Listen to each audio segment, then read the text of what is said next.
Good morning বন্ধুরা, happy independence day, happy 75th independence day to our motherland, to all of us.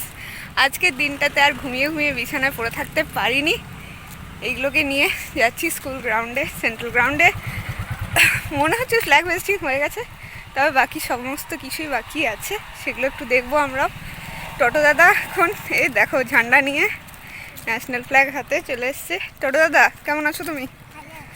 আজ ভালো আছে। আজকে রোদটাও বিশাল দিয়েছে, প্রচণ্ড রোদ। চলো এবার আয় আয় আয়, চল চল চল চল চল। ওই দেখো কত দূরে হচ্ছে। এইখানটাতে 26 জানুয়ারিটা হচ্ছিল ওই কাছের এইখানটাতে, আর 15 আগস্টেরটা এই দূরে হচ্ছে। কাল তো তোমরা দেখলে। यानी हमने स्वतंत्रता के 75वीं वर्ष में प्रवेश किया है। मैं डीवीसी एमटीपीएस परिवार का ओर से ये शुभ अवसर पर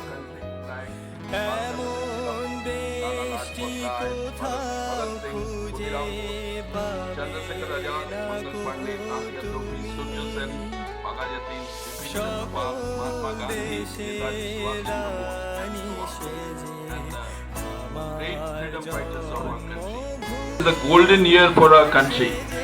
The Tokyo Olympics marked India's most successful outing at a single edition of the Games, with 7 medals, including a first ever gold. In order to fight COVID-19, maintaining strict government policy and guidelines, with a large number of employees and their dependents have also taken second dose of vaccine. Similarly, out of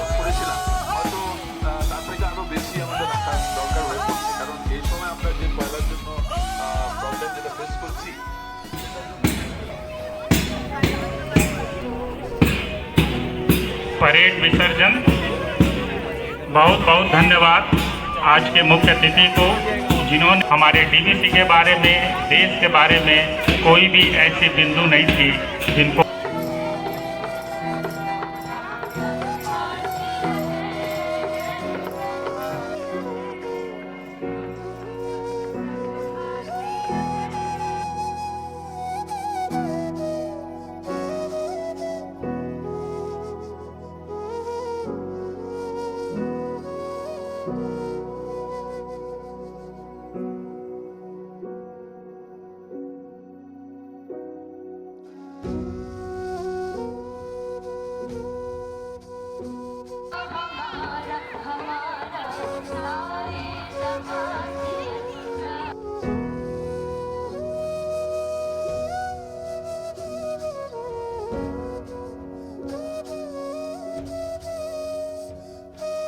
रास्ते पर थी नजर, दिल में थी बेचैनी, आंखों में थे आंसू, और तभी हो गई अनहोनी।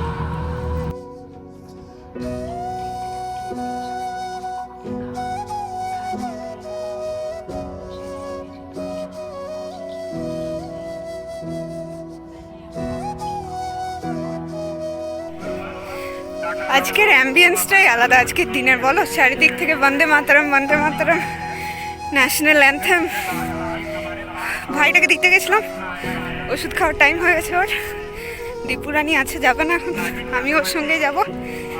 10টা বেরিয়ে গেছে, এখনও আমরা আজকে ব্রেকফাস্টও করিনি। বাট ঠিক আছে, ভালো লাগছে। কিছু তো হয় না, মানে কোভিডের জন্য কিছুই অ্যাটেন্ড করা হয় না, তো একটু দেখি অ্যাটলিস্ট আজকের দিনটা।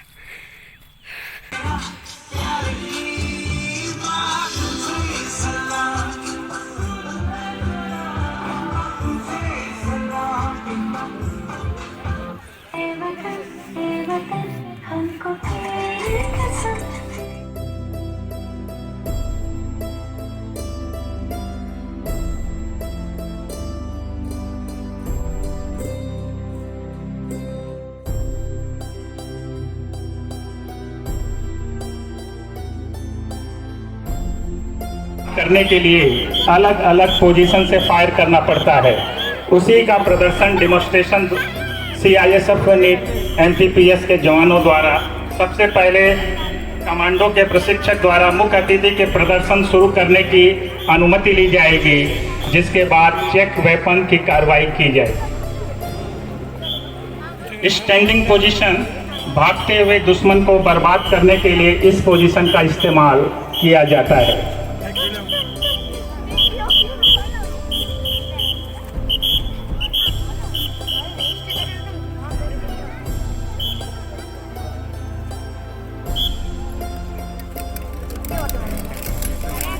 हाई स्क्वाट पोजीशन, इस पोजीशन का इस्तेमाल जंगल, झाड़ी व दलदली इलाके के दुश्मन को बर्बाद करने के लिए किया जाता है।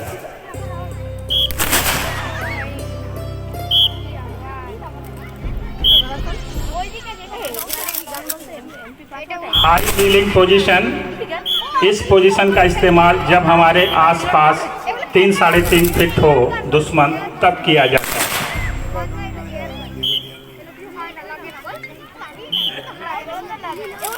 लाइन पोजीशन, बैक फायर, सामने फायर करते समय अगर पीछे से अचानक दुश्मन आ जाता है तो इस पोजीशन को अमल में लाया जाता है।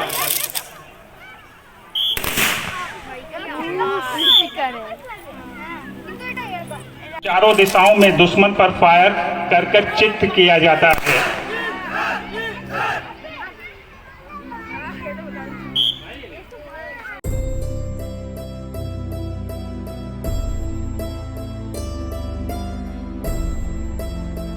एकेडमिक एक्सेलेंस के लिए इस बार 2 छात्रों का चुनाव हुआ है। बीटेक के लिए 3103 रैंक प्राप्त किया और जेई एडवांस में 1573 रैंक प्राप्त कर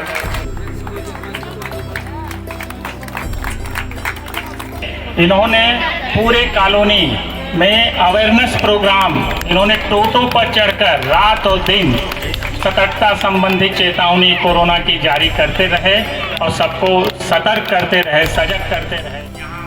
চলো প্রোগ্রাম শেষ, অলমোস্ট শেষ আর কি।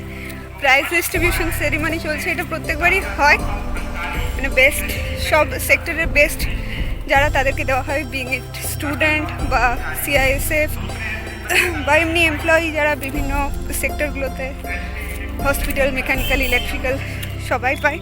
তো এটা একটা প্রাউড মোমেন্ট আমাদের জন্য অবশ্যই। এবার ফ্রি খাওয়া দাওয়া কিছু নেই। ত্রিপুরানি খিদে পেয়েছে? পেয়েছে। ওর বেশি ইন্টারেস্ট, যাবো না বাড়ি যাবো না, দেখবো, কারণ ওদেরও সেই স্কুল টুল বন্ধ তো, আর স্কুলের পারফরমেন্সগুলো কিছু দেখতে পাচ্ছে, চেনা টিচারদের মুখগুলো। ওর টিচার আমার টিচার সেমই আর কি, যদিও আমাদের সব পুরনো টিচাররা আর নেই।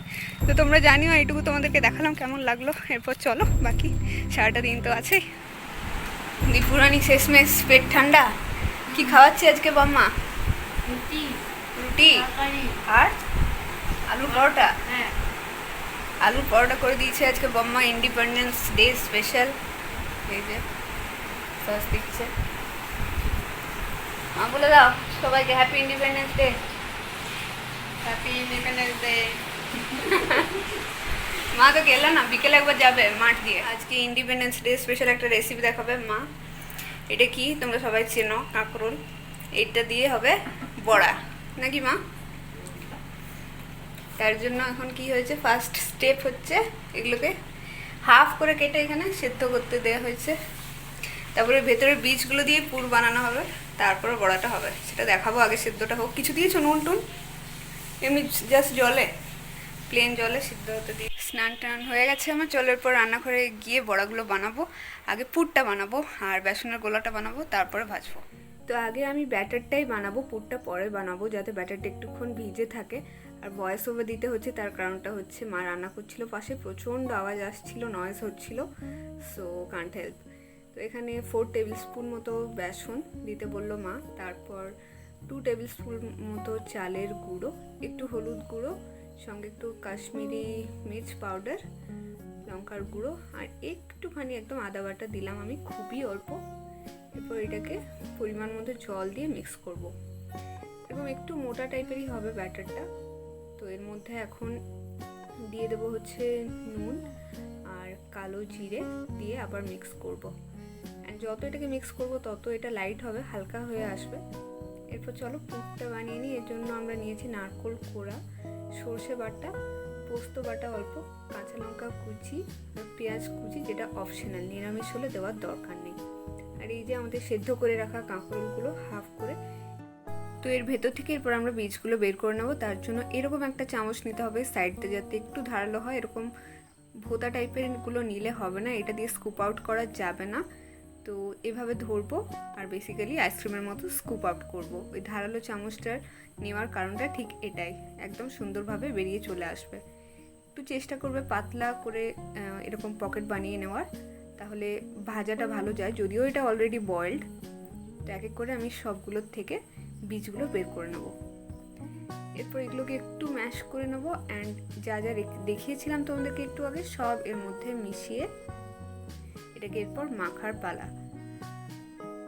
বাট তার আগে এর মধ্যে অ্যাড করবো স্বাদ মতো নুন, হলুদের গুঁড়ো, একটুখানি চিনি, যাতে কষা না লাগে।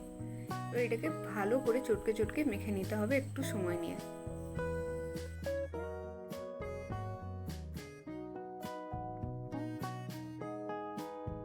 এরপর আমাদের পুর ভরার পালা। এরকম এক একটা পকেটগুলো নিয়ে এর মধ্যে চামচে করে পুরটা দিয়ে উপরটাকে জাস্ট স্মুথ করে দেবো। প্রসেসটাকে একটু কম লেন্দি করার জন্য এইভাবে এগুলোকে ভরে ফ্রিজে রেখে দিতেও পারো আগের দিন, অ্যান্ড খাবার সময় জাস্ট বেসনটা গুলে ডুবিয়ে ভেজে নিলেই হবে। এখানে তেল গরম হয়ে গেছে, জাস্ট এগুলোকে এর মধ্যে ডুবাবো আর ভাজবো। আগে বেসনটা চেক করি যে বেসনটা হয়েছে কিনা। এখানে জল নিয়েছি, বেসনটা কতটা লাইট হয়েছে সেটা চেক করতে হবে। একটুখানি নিয়ে ফেলে দেখবো জলের মধ্যে। এই তো ভেসে এসছে, একদম পারফেক্ট।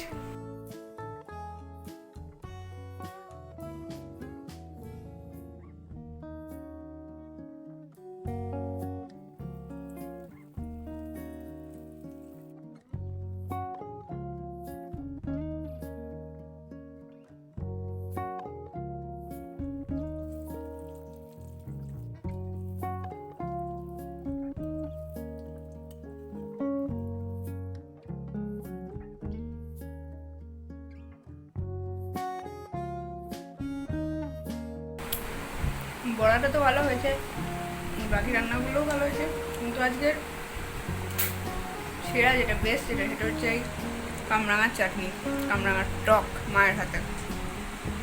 একদম সবগুলোকে ছাড়িয়ে গেছে। এই যে এই যে কামরাঙা, এই দেখো কামরাঙা শুনে উঠছে আছে, কিন্তু কামরাঙা বোঝাতে যাচ্ছে। এই যে কামরাঙা সাইজগুলো দেখছো, বাবা নিয়ে এসছে একদম টাটকা টাটকা। জানি আজকের ব্লগটা অনেকটা বড় হয়ে গেছে, তাই আর বাড়াবো না, এখানেই শেষ করব। অনেক কিছু বাদ দিয়ে দিয়েছি, তাও এর থেকে আর ছোট করা গেল না। তো দেখা হচ্ছে কালকে নেক্সট ব্লগ নিয়ে। Till then stay healthy, stay active and stay happy.